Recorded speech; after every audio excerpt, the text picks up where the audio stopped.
Hi friends, welcome to குறிஞ்சி.com. இந்த சம்மரில் கண்டிப்பாக இந்த காஃபியை நீங்கள் ட்ரை பண்ணி பாருங்கள். காஃபிக்கு அடிக்ட் ஆனவங்க நிறைய பேர் இருப்பீங்க. ஆனால் இந்த சம்மரில் சூடாக குடிக்க முடியாது இல்லைங்களா? ரொம்ப சூப்பராக நல்ல க்ரீமியான ஒரு கேப்புச்சினோ டைப்பில் சூப்பரான ஒரு காஃபி தான் இன்றைக்கி பார்க்க போகிறோம். இந்த க்ரீம் பாருங்கள் எவ்வளோ திக்காக இருக்குன்னு. பார்க்குறதுக்கு அப்படியே ஒரு ரெஸ்டாரண்ட்டில் கொடுத்த மாதிரியே இருக்குது பாருங்கள். நம்ம வீட்டில் இருக்கக்கூடிய ஒரு 3 பொருளை வச்சு ரொம்ப சிம்பிளாகவும் ஈஸியாகவும் இதை பண்ணி முடிச்சிடலாம்.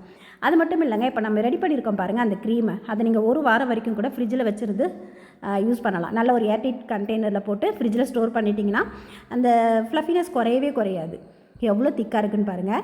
ரொம்ப சூப்பராக செய்யக்கூடிய இந்த காஃபி ரெசிப்பியை கண்டிப்பாக இந்த சம்மர் டைமில் ஒரு தடவையாக ட்ரை பண்ணி பாருங்கள்.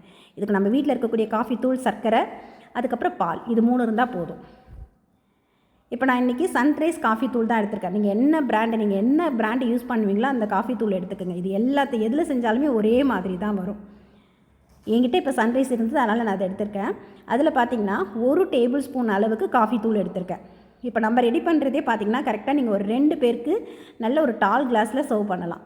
இப்போ 1 ஸ்பூன் காஃபி தூள் எடுத்தோம் இல்லைங்களா, அதுக்கு 3 ஸ்பூன் எந்த இதால் நம்ம எடுக்கிறோமோ 1க்கு 3 சர்க்கரை. இந்த மாதிரி இருந்தால் தான் உங்களுக்கு இனிப்பு கரெக்டாக இருக்கும். இது இனிப்பு அதிகமாகவும் இருக்காது, ரொம்ப கசப்பாகவும் இருக்காது, மீடியமாக இருக்கும். இது உங்களுக்கு தேவைன்னா நீங்கள் 4 ஸ்பூன் கூட சேர்த்துக்கலாம். நான் இன்றைக்கி டேபிள் ஸ்பூனாலே எடுத்துருக்கேங்க. 1 டேபிள் ஸ்பூன் காஃபி தூளுக்கு 3 டேபிள் ஸ்பூன் அளவுக்கு சர்க்கரை சேர்த்துட்டு முதல்ல மிக்சியில் நல்லா பவுடர் பண்ணிக்கலாம். பவுடர் பண்ணிவிட்டு அதுக்கப்புறம் பவுடர் பண்ணது கூட ஒரு 4 ஐஸ் க்யூப் சேர்த்து ஃபஸ்ட்டு அடிச்சிடுங்க. அடிக்கும்போது உங்களுக்கு இந்த மாதிரி ஒரு திக்கான ஒரு பதம் வரும்.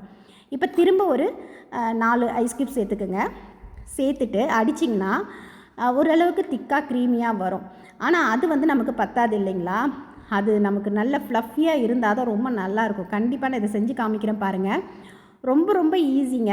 அதுவும் நான் இந்த டைம் சொல்லி கொடுத்த மாதிரி நீங்கள் செஞ்சிங்கன்னா ஒரு நிமிஷத்தும் கூட ஆகாது. நீங்கள் சட்டுன்னு இதை ரெடி பண்ணிடலாம்.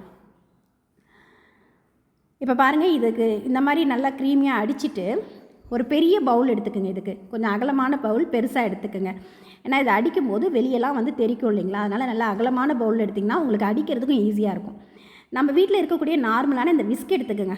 அப்படி இல்லைன்னா எக் பீட்டர். இது குறைஞ்சது ஒரு 20 ரூபாய் இந்த ரேட்டில் தான் இருக்கும். எல்லா பாத்திர கடையிலையும் கிடைக்கும். இது ஒன்று இருந்தால் போதுங்க. எனக்கு முட்டை அடிக்கிறதுக்கோ இல்லை இந்த மாதிரி கோல்டு காஃபி பண்ணுறதுக்கோ ரொம்ப ஹெல்ப்ஃபுல்லாக இருக்குது. இதில் நல்ல ஃப்ளஃபியாக வந்துடுது. விஸ்கில் அடிக்கிறத விட இது டைம் ரொம்ப சீக்கிரமாக முடிஞ்சு. இப்போ பாருங்கள், ஒரு 10 செகண்ட் தான் நான் அடிச்சிருப்பேன். 10லேருந்து ஒரு 15 செகண்ட் அடிச்சிருப்பேன்.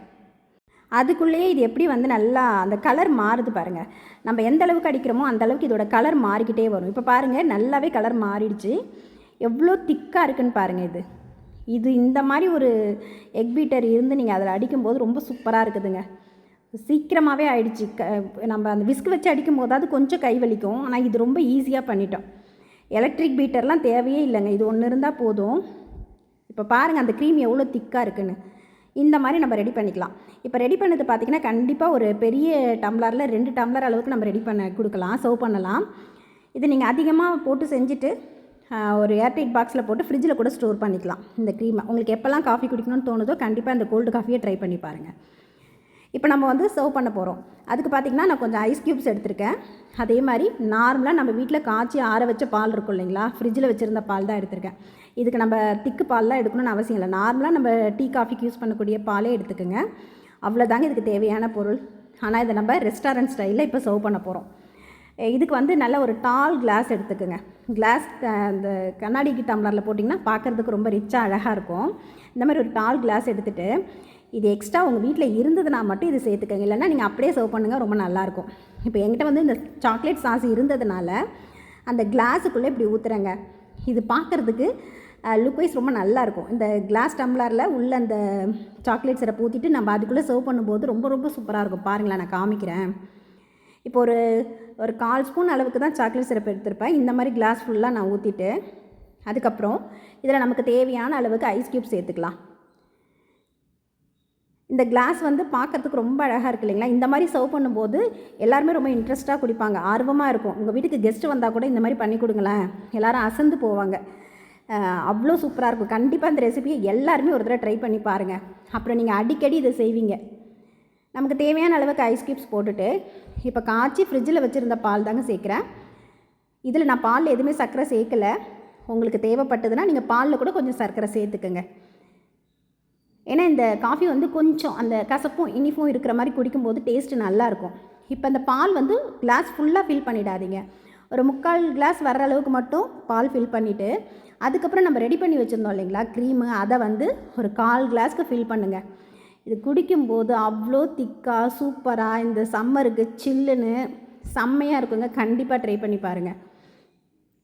இப்போ இந்த மாதிரி கிளாஸ் ஃபுல்லாக நான் க்ரீம் ரெடி பண்ணியிருக்கேன். அந்த க்ரீம் பாருங்கள், உங்களுக்கு பார்க்கும்போதே வீடியோலேயே தெரியும் எந்த அளவுக்கு திக்காக இருக்குதுன்னு.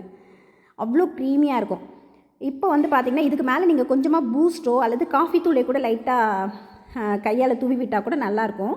நான் வந்து அந்த சாக்லேட் சிரப் இருந்தது இல்லைங்களா, அதையே வந்து மேலே கொஞ்சம் இந்த மாதிரி ஊற்றிருக்கேன். பார்க்குறதுக்கு நல்லாயிருக்கும் இல்லைங்களா, வீடியோவில் நல்லாயிருக்குன்றதுக்காக ஊற்றிட்டு இதெல்லாம் ஊற்றணுன்னு அவசியம் இல்லைங்க. நீங்கள் அப்படியே சர்வ் பண்ணாலே அட்டகாசமாக இருக்கும். கண்டிப்பாக இந்த கோல்டு காஃபி ரெசிபியை எல்லாருமே ட்ரை பண்ணிவிட்டு எப்படி வந்ததுன்னு சொல்லுங்கள். நன்றி, வணக்கம்.